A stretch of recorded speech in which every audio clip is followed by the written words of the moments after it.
স্বরূপের সাথে ওর স্ত্রীর রোজই ঝগড়া হতো। পাড়া প্রতিবেশীদের বাচ্চা কাচ্চারা সবাই অ আ ক খ লিখতে শিখে গেছে, অথচ স্বরূপের ছেলে রূপ কিছুই শেখেনি। এমনকি স্বরূপ ওর ছেলের হাতে খড়ি অবধি করতে দেয়নি। স্ত্রী প্রায় অভিযোগ করতো, কী গো, বাচ্চাটাকে অশিক্ষিত বানিয়ে রাখতে চাও নাকি? ওদিকে নন্দবাড়ির বাচ্চাটাকে দেখো, এখন যোগ বিয়োগ করতে শিখে গেছে। স্বরূপ কোনো উত্তর দিত না, গভীর মুখে খবরের কাগজে মুখ গুঁজে রাখত। স্ত্রীর এক প্রকার জোর করেই একজন প্রাইভেট টিউটরকে জোগাড় করে এনেছিল, কিন্তু স্বরূপ তাকে ভাগিয়ে দেয়। স্বরূপের মা বাবাও বুঝতো না ছেলের এমন আচরণের কারণ। স্বরূপ নিজে উচ্চশিক্ষিত, ফিজিক্সে পিএইচডি করেছে, অথচ নিজের ছেলে রূপের বেলায় এমন অবহেলা স্বাভাবিকভাবেই সবাইকে আশ্চর্য করত। রূপের বয়স 5, সে এখনও অ আ ক খ লিখতে শেখেনি, পড়তেও শেখেনি। স্বরূপ যখন মোটা মোটা রবীন্দ্র রচনাবলী নিয়ে বসত, তখন ছোট্ট রূপ বইয়ের দিকে উৎসুক চোখে তাকিয়ে থাকত। স্বরূপ মুচকি হেসে ছেলেকে বলতো, এসব বড়দের বই, ছোটদের পড়ার জিনিস নয়।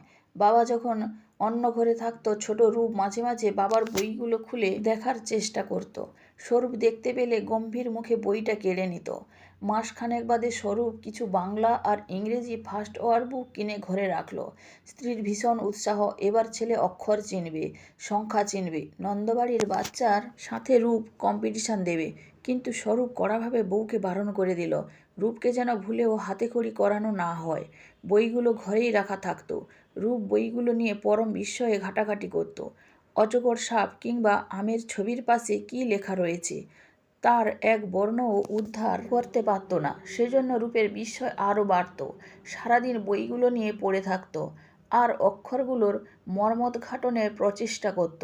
একদিন বাবা ড্রয়ার থেকে পেন্সিল বের করে নিজে নিজেই অক্ষরগুলো লেখার চেষ্টা করলো, বইয়ের ছবিগুলোর পাশেই। অফিস থেকে ঘরে ফিরে স্বরূপ বইটা একবার খুলেই বিস্মিত হয়ে গেল। রূপকে জিজ্ঞেস করলো, এগুলো কিভাবে লিখলি? মা শিখিয়েছে? রূপ চোখ দুটো নিচু করে উত্তর দিল, না বাবা, আমি লিখেছি।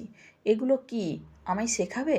স্বরূপ ছেলের মাথায় একবার হাত বুলিয়ে দিয়ে পাশে বসল। সহজ ভাষায় ব্যাখ্যা করলো কিভাবে এই অক্ষরগুলোর মাধ্যমে বর্ণ তৈরি হয়, কিভাবে অক্ষরগুলোর মাধ্যমে আমরা মুখে উচ্চারণ করা কথাগুলো কাগজ পেন্সিলে ফুটিয়ে তুলি।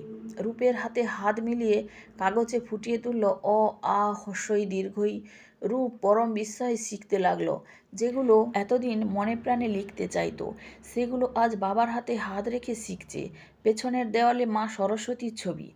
আজ বাবা আর ছেলের অকাল হাতেখড়ির সাক্ষী থাকলেন স্বয়ং দেবীও। রূপ একটু বেশি বয়সে স্কুলে ভর্তি হলো। ফাইনাল পরীক্ষায় রূপ ফার্স্ট, বাকি বাচ্চাদের থেকে অনেক বেশি নাম্বার পেয়ে পরবর্তী ক্লাসে উত্তীর্ণ হলো। বাকি বাচ্চাদের গার্জেনরা আলোচনা করতে লাগলো, বেশি বয়সে ধেড়ে বাচ্চাকে ভর্তি করিয়েছে, ফার্স্ট তো হবেই। স্বরূপের কানেও এসব কথাবার্তা আসতো, সেগুলো শুনে স্বরূপ মুচকি হাসত। একদিন নন্দদের ছেলের জন্মদিন ছিল। সপরিবারে স্বরূপ সেই আতিথ্য গ্রহণ করল। নৈশভোজের পরে নন্দগিন্নি আড়ালে স্বরূপকে জিজ্ঞেস করল, আপনার ছেলে কদিন আগে অ আ ক খ অবধি লিখতে পারত না, এখন স্কুলে ফার্স্ট হচ্ছে কিভাবে বলুন তো? শুনতে পাই সারাক্ষণ নাকি বইয়ে মুখ গুঁজে বসে থাকে। আমাদের ছেলেটাকে তো পিটিয়ে পিটিয়েও পড়তে বসাতে পারে না, সুযোগ পেলেই স্মার্টফোনে গেম খেলা শুরু করে। স্বরূপ মুচকি হাসল, বলল, একটা বাচ্চা জন্মের পরে বোঝে না কোনটা স্মার্টফোন আর কোনটা পড়ার বই, তাও সে স্মার্টফোনের দিকে আগ্রহ বোধ করে, কিন্তু পড়ার বই দেখলেই পালিয়ে যায় কেন জানেন? নন্দগিনী চুপ রইলেন। স্বরূপ বলল, আপনার ছেলে পড়তে না বসলে আপনি তাকে মারেন, অর্থাৎ পড়াশোনা ওর কাছে এখন ভয়ের জিনিস। ও জানে পড়া মুখস্থ করতে না পারলে মার খেতে হবে, বেশি নম্বর না পেলে বকুনি খেতে হবে। এমনকি বেশিরভাগ বাচ্চা এটাও জানে না তাদেরকে কেন জোর করে অ আ ক খ মুখস্থ করানো হয়। সবাই করছে বলে ওরাও করে, মা বাবার বকুনি কিংবা মারের ভয়ে মুখস্থ করে। অথচ বাচ্চারা স্মার্টফোনের দিকে আগ্রহ বোধ করে কারণ সেটা ঘাঁটতে আপনারা নিষেধ করেন। নিষিদ্ধ বস্তুর প্রতি আকর্ষণ প্রতিটা মানুষ, এমনকি প্রাণীর ভেতরেও জন্মগতভাবে থাকে। আপনি আপনার ছেলেকে স্মার্টফোন ঘাঁটতে বাধা দেন, আমি আমার রূপকে বই পড়তে বাধা দিতাম, ফলাফলটা আপনার চোখের সামনে। নন্দগিনী খানিকক্ষণ চুপ করে থেকে জিজ্ঞেস করলেন, কিন্তু বই পড়তেই রূপ আগ্রহ দেখালো কেন? স্বরূপ বলল, কারণ আমি ওর সামনে মোটা মোটা বই পড়তাম। বাচ্চারা বড়দের অনুকরণ করতে চায়, সেটাই বাধা দিলে ওদের আগ্রহ আরও বেড়ে যায়।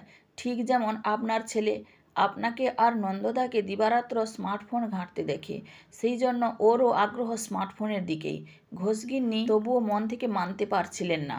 আরও খানিকক্ষণ চুপ থেকে জিজ্ঞেস করলেন, কিন্তু আপনার এই থিওরির উপর ভিত্তি করে এত বড় রিস্ক নিলেন? রূপ নিজে থেকে আগ্রহ না দেখালে তো সারা জীবন অশিক্ষিতই থেকে যেত।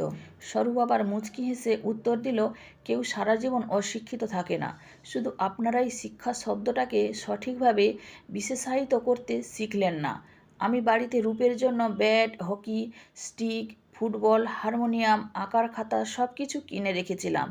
কোনো একটা জিনিসের প্রতি আগ্রহ দেখাতো, এ ব্যাপারে নিশ্চিন্ত থাকুন। যদি ব্যাটের দিকে ওর আগ্রহ থাকতো তাহলে ও বড় হয়ে ক্রিকেটার হতো, হারমোনিয়ামে উৎসাহ পেলে গায়ক হতো। আপনারা শিক্ষা বলতে শুধু বই খাতা বোঝেন, কিন্তু শিক্ষার সংজ্ঞাটা একটু আলাদা। রূপ বড় হয়ে কী হবে এটা ওর সিদ্ধান্ত, আমি শুধু ওকে শিখিয়েছি কিভাবে সিদ্ধান্ত নিতে হয়। এত সাংঘাতিক থিওরি নন্দগিন্নির পক্ষে হজম করা শক্ত ছিল। আমতা আমতা করে জিজ্ঞেস করলেন, কিন্তু রূপ যদি স্মার্টফোনের দিকে আগ্রহ দেখাতো? স্বরূপ বলল, স্মার্টফোন কি খারাপ জিনিস? আইফোনের প্রতিষ্ঠাতা স্টিভ জবসের রোজগার কত জানেন? যদি রূপের উৎসাহ স্মার্টফোনের দিকেই থাকতো তাহলে ওকে শেখাতাম টেকনোলজির ব্যাপারে। হয়তো রূপ বড় হয়ে এমন এক ভারতীয় স্মার্টফোন কোম্পানির প্রতিষ্ঠা করত যেটা হয়তো আপেলকেও টেক্কা দিত। আশা করি আর কোনো প্রশ্ন নেই। চলি দিদি, আজকের রান্নাটা দারুণ ছিল, ধন্যবাদ। বছর 15 পেরিয়ে গেছে। রূপ এখন ITI খড়গপুরে পড়ছে। মাসখানেক আগে ইসরোর তরফ থেকে চিঠি পেয়েছিল। স্পেস সংক্রান্ত ওর একটা প্রজেক্ট সায়েন্টিস্টদের পছন্দ হয়েছে, তাই একসাথে রিসার্চ করতে চায়। স্বরূপ রিটায়ার করে স্ত্রীর সাথে সুন্দর সময় কাটাচ্ছে। পড়াশোনার যে নেশা স্বরূপের মধ্য দিয়ে তার ছেলের মধ্যে সংক্রামিত হয়েছিল, সেই নেশা একদিন দেশের মুখ উজ্জ্বল করবে বলেই সে আশাবাদী।